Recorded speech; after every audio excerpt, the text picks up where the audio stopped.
Yan, nagbabalik po ang Barangay 13. Kami pa rin po ang inyong kasama, Charlie Manalo at Confi Manalo.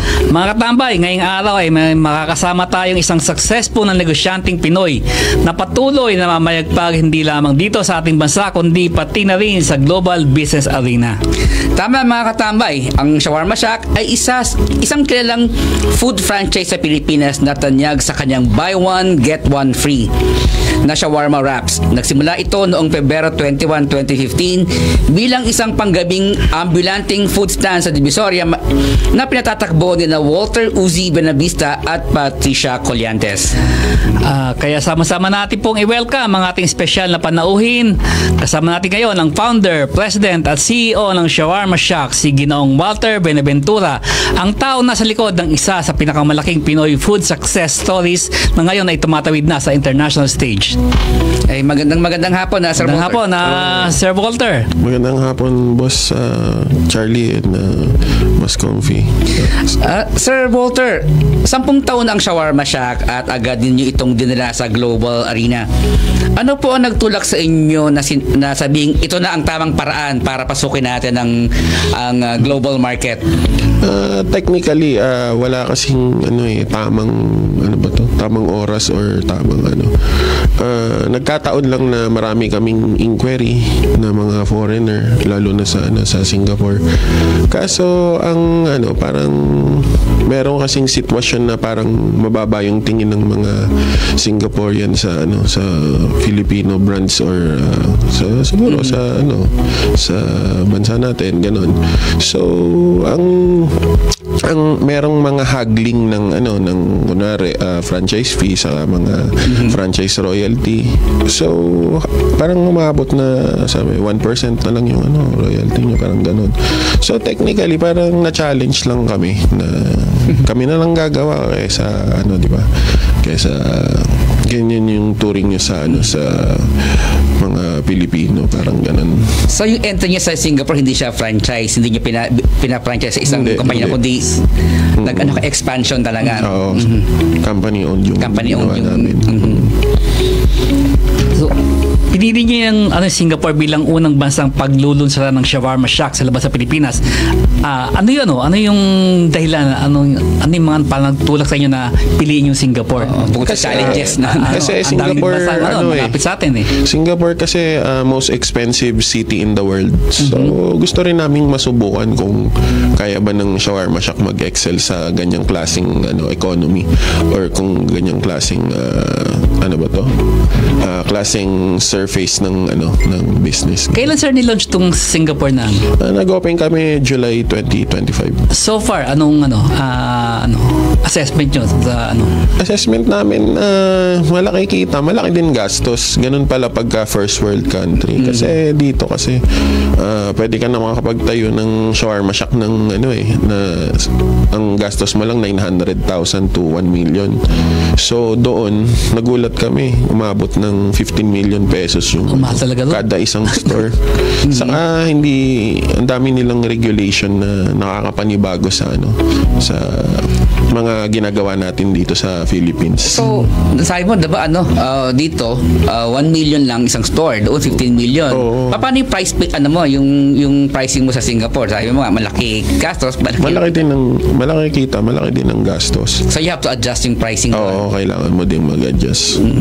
Nabanggit mo kanina na very competitive at grabe ang regulation ng F&B industry sa Singapore. Gaano ka-challenging yung pagpa-process ng yung na setup ng yung outlet ginawa yun?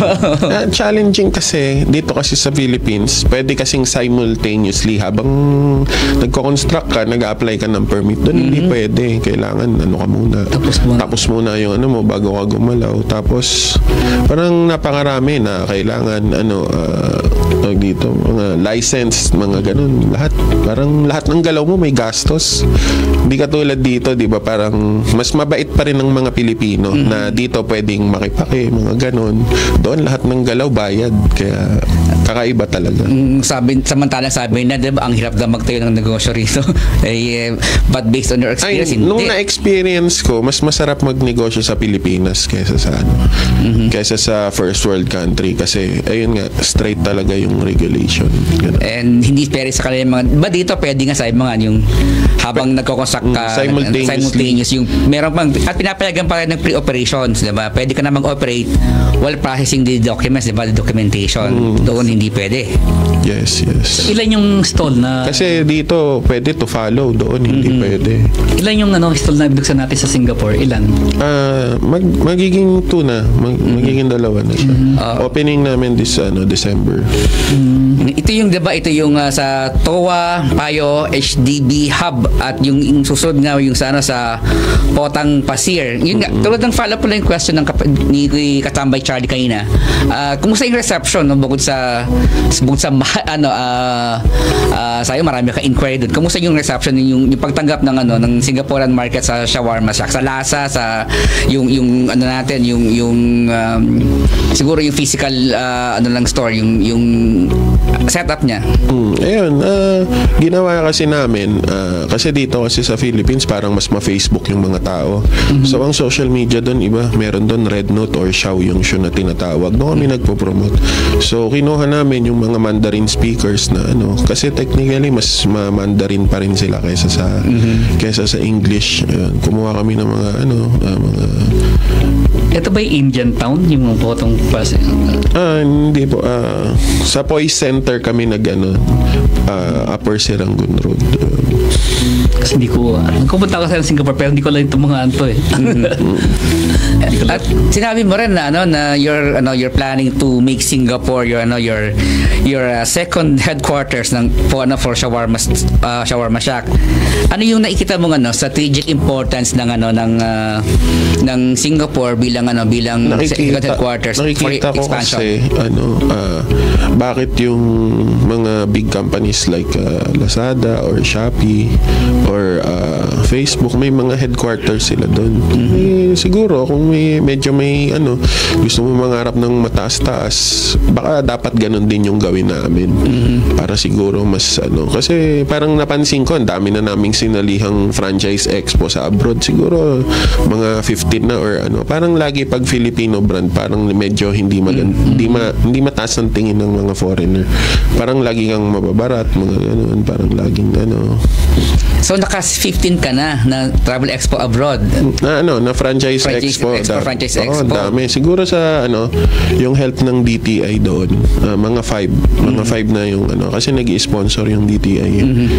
Pero sa 15 yun, yung franchise expo, wala kang natipang buksan except for... Hindi, marami kaming negotiations doon. Kaso yun nga, since yun ang na-experience namin bilang as a Filipino brand or Filipino business, medyo may challenges pag foreigner yung kausap mo.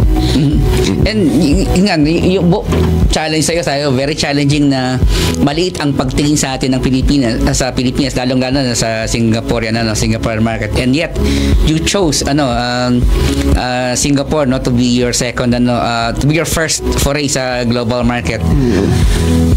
Gaano kasarap sa iyo ngayon yung pakiramdam na dito na kami Siyempre masarap kasi parang parang kumbaga trophy mo yan parang gano'n, di ba? Parang trophy ng maganda rin sa mga Pilipino rin na parang kumbaga, di ba? Yan galing Pilipinas yan tapos di ba magsusurvive ka sa ganung klase sabi, di ba? Kaya pala kahit sabihin itong di ba kasi syempre yung mga na-expect natin pagka yung mga mag-expand ka abroad, mga malalaking negosyo, mga IT, mga di ba, or sa food, yung mga yung Jollibee, di ba, yung mga Filipino yung mga malalaki talaga di ba?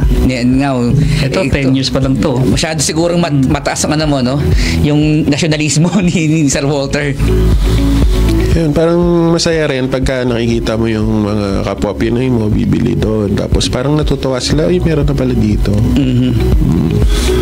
At mula sa isang mula kahina, diba, history na balikan natin history ng ng Shawarma Shack, mula sa isang night market stall no sa Divisoria. Hanggang ngayon meron ka ng 850 outlets nationwide.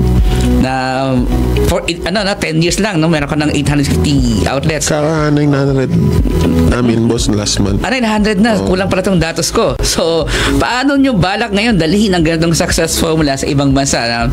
Like, you're foraying into Singapore and then I'm sure, although hindi pa pwede banggitin, but I know, kanina off-cam na tayo, meron ka na ngayong ongoing or actually ongoing na yung kanyang processing ng sa ibang bansa. So, how do you now translate yung success story mo dito sa Pilipinas at duplicate mo yan sa mga bansa, sa mga markets na foreign markets na bubuksan mo? Technically kasi pag tinarget mo is yung locals nila, parang back to zero ka.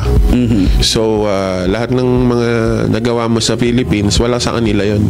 Kumbaga walang value sa kanila yon. So ang nakikita ko kasing dapat targetin muna is yung Filipino community kasi kumbaga sila na yung tumutulong sa'yo para ma-promote yung Filipino brand parang napakalaking tulong talaga. So sa expansion mo, you're targeting mga markets na Filipino communities and hoping na sila yung word of mouth, no? Hindi mo kailangan i-hope kasi parang kusa na nilang ginagawa.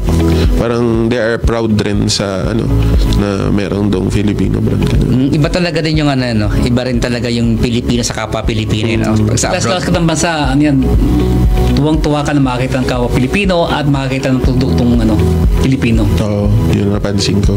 At madaling sa abroad, madaling mo makilala na Pilipino pag maingay. Actually, kahit na meron ka mukha natin ibang Asian countries, no? Southeast Asian countries, may distinct features ng Pilipino, No, yung mannerism mapapansin mo. Tapos pag tawagin mo kabayan, pag di lumingon, hindi na Pinoy. Marami ring Filipino food brands ang nangangarap mag-expand abroad pero nahihirapan. Ano sa tingin mo ang uniqueness ng Shawarma Shack na pwedeng tumulong sa global market o tumugon sa global market? Ang pinakamahirap kasi diyan yung supply chain. Ayan, kunwari availability of ingredients, tapos dito. Ayun, hindi ka pagka yung kasing shawarma parang na siya technically international product yan. So kahit saang parte parang may pagkakakilala kung ano yung shawarma. So, kaya mas madali siyang mas madaling makapag-source ng raw mats. Pero yung of course siguro yung I'm sure yung Shawarma Shack meron siyang sariling kakaibang flavor ng uniqueness galing sa inyo. Ngayon sa tanong paano mo control yung mini-maintain yung syempre yung quality, yung lasa niyan dito? Technically may iniba kami konti kasi dito kasi sa Philippines mas sweet tooth yung mga Pilipino. So doon nagbawas kami ng sweetness. And nabanggit mo yung supply chain. Of course yung tama ka nga, yung shawarma parang international cuisine na siya, diba? Everywhere you go merong shawarma may kanya-kanyang version pero yung basic ingredient niya yung meat, baka, lamb or chicken, madali halos lahat ng market meron yan. Pero sa iba meron ka diba? Meron kayong ibang ingredients na ginagamit. So paano ngayon sa supply chain yung bang special ingredients nyo ay available din sa mga bansang gusto nyong puntahan? Ayun, i-R&D mo kung ano yung mga kalapit kasi syempre katulad yan, pag nagpunta kami sa bansang yan, pagbalik namin dami naming dalang styro box, mga ganun na inuwi namin yung mga kaparehong ingredient kung alin ba yung papatok ay kung ano ba yung tutugma or dun sa gusto lalo yung spices, di ba? Minsan yung nandito hindi available doon, so magkaiba ng di ba? Yung last na biyahe nga namin na nag-uwi kami mga 200 kilos ng ingredients yung inuwi namin Sa pagbubukas ng ng inyong Singapore outlet, ano yung pinaka-importanting learnings na natutunan mo so far? At gaano pa kahirap yung mag-expand internationally? Siguro sa first world ng daming regulation, kaya pala hindi ganun kabilis yung expansion ng mga business doon. Kasi katulad dito sa Philippines, pagka kunwari successful franchise ka, ang usapan dyan 500, 1,000, ganun. Doon kasi pag kunwari successful ka na doon, ang usapan 10 lang 10 or 20, ganun. Yung pala kasi nga dahil nga sa regulation. Pero yun, speaking of regulation, do you think mas maganda yung strict regulation or yung sa atin na medyo medyo stricto pero medyo merong konting relax? Siguro maganda na may mix of both, 'di ba? Syempre kung ano yung papabor sa economy, yun yung maganda. Pero siguro nagwo-work naman sa kanila. Siguro nga dahil mahal sa kanila operational cost, mataas din yung yung markup, yung margin of margin of profit dapat. Ang mahal doon, Singapore.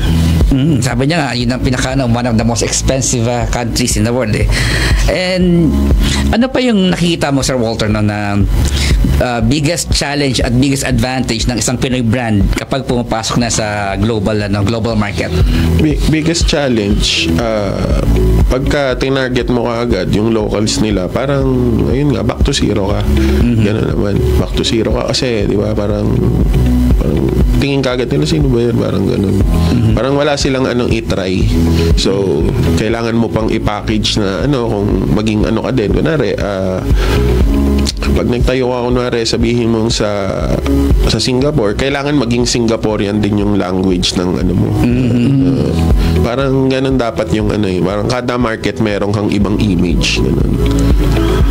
May touch of Singapore. Oo, dapat ganun. Di ba sabi mo, yung shawarma, you don't want to target yung local, di ba? Yung Filipino communities muna. Hindi, yun yung challenge. Yun yung challenge. Ang advantage naman, kahit saan, ang daming Pinoy.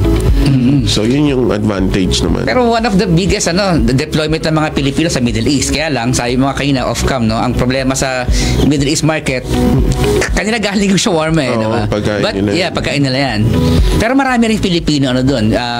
Napakaraming Filipino sa Middle East. Siyempre, magkaiba taste bud doon, diba? So baka mas kung dali may shawarma doon na yung shawarma shack, siyempre mas baka ipatuloy sa Filipino to kaysa doon sa kasi iba yung iba yung Middle Easterner. Baka hindi pa sila nakaka-develop ng Middle Eastern taste. Tingin mo, are you also looking at the Middle East market for expansion? Actually, may kausap ako doon, kaso hindi siya yung top of hindi siya yung top yung of sa priority top of priority kasi inuuna kasi namin yung mga bansa na makakapagdagdag sa branding namin, katulad ng Singapore, kasi pagka sinabi mo Singapore hindi basta-basta di ba? Tapos pag kunwari sinabi mo Australia, di ba? Parang iba yung dating. Pag sinabi mong US, meron kami US, di ba? Parang ganun. Kumbaga hindi sa Middle East kasi maganda din naman talaga siya. Kaso anong wino-worry namin sa ibang laban yun dahil andun siguro yung mga one of the best, di ba? Na shawarma. Oo. So yung expansion mo, dual strategy. Bukod sa you want to penetrate their markets, you also want to establish a stronger brand. Yes. Ayun, siguro kailangan muna lumaki yung income namin pagka may ready na kaming ipanglaban na di ba? Pwede sugal. Oo, di laban na parang. Pero nakaka-proud ka, you're expanding, and yung expansion mo naka-angkla pa sa yung kanyang nationalismo ba na ayaw nyo sa amin uunahin ko kayo, di ba? Sa ngayon marami nagtatanong kung ano pang bansa ang nasa pipeline na aktibong pinag-aaralan ng Shawarma Shack sa iyong expansion. Mahilig kasi ako mag-travel so lahat ng pinupuntahan naming bansa parang syempre na kasama na yun pag-aaralan mo na rin. Ayun, yun. I've been to 60 countries na last na puntahan namin nung this month Maldives. Ayun, saka pumunta rin kami ng San Francisco. So syempre pag unang punta mo doon, pinag-aaralan mo. Katulad sa US, parang napansin ko kasi pwede doon na yung product mo tatlong klase lang. Tapos ka pa rin, malakas ka pa rin. Parang sabi ko, ganun pala. Pwedeng focus ka lang sa one kind of product, tapos yun lang bebenta mo, ganun. So, you have been to 60 countries. Sa mga 60 countries na yan, ilan doon ang tingin mo ang potential market for expansion? Potential siguro mga 15 ganun. Kasi parang napansin ko nung kami sa Singapore, parang konti yung kung paano mo maparami yung branches, kasi ang late nga di ba? Lang siya, parang metro, kasi laki lang siya ng Metro Manila.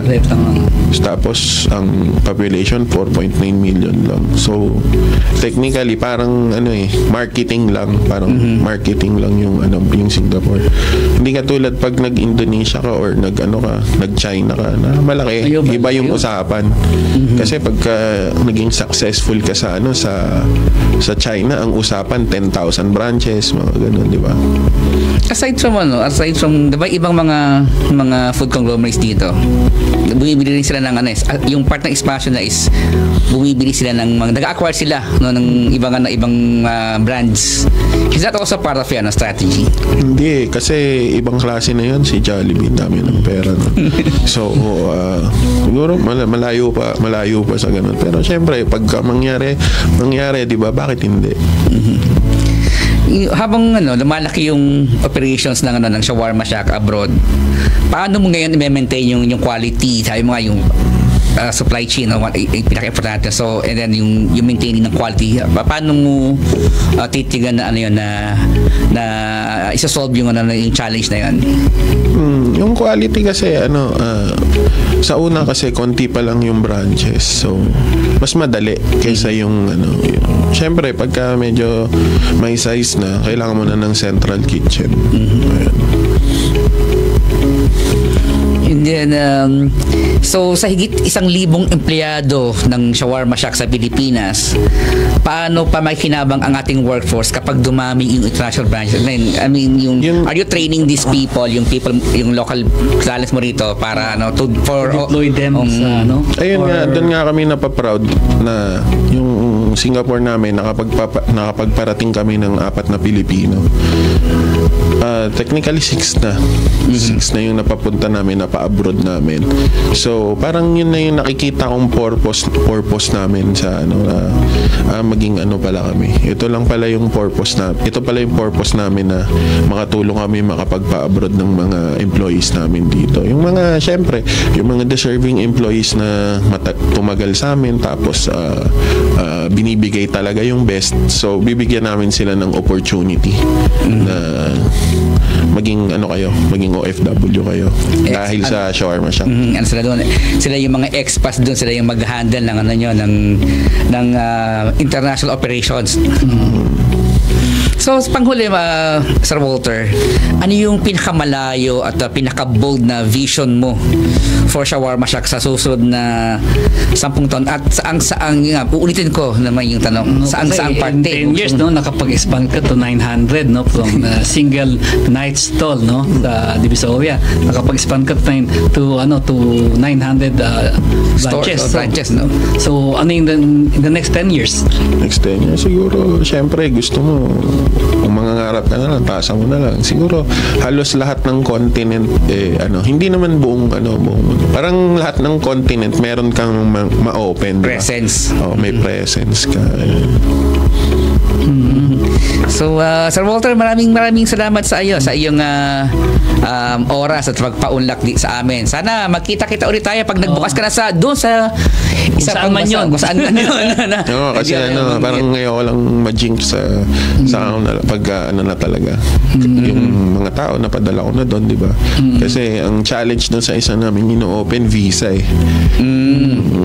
Pero ongoing na yung process, under process na yung yung licensing, permits, etc. and construction siguro ng store. Yung construction wala pa kasi dinideal pa lang namin yung mga location. Hindi gaya Pero dito. gusto na ng lessor eh. Hindi gaya dito. Sabi ko nga dito, pwedeng habang ongoing construction, pinoprocess mo yung papers baka doon nga kailangan tapusin muna yung mga Ang challenge namin doon is kung paano namin mapaparating yung tao doon kasi may visa. Oo. So, muli, Sir Walter, maraming salamat and we hope to see you soon and we wish you all the luck. And nakaka-proud yan yung ginagawa. Sana suportahan ka namin hanggang sa makakaya namin at manawagan din tayo sa kapwa Pilipino, sa mga may community, Filipino community sa mga bansang May pupuntahan. nakikinig dyan sa Singapore, ipatronize siya po yung Shawarma Shack dyan sa Singapore. You're also you're not buying just food, kundi you're also buying yung ating Filipino heritage, no? Kasi this is a local brand, a Filipino brand na going international. At very very proud siya, no? Si Sir Walter, very proud siya sa expansion. Dala-dala niya yung kanyang flag. Okay. Mga tambay, wag po iaalis, no? Magbabalik po ang Barangay 13.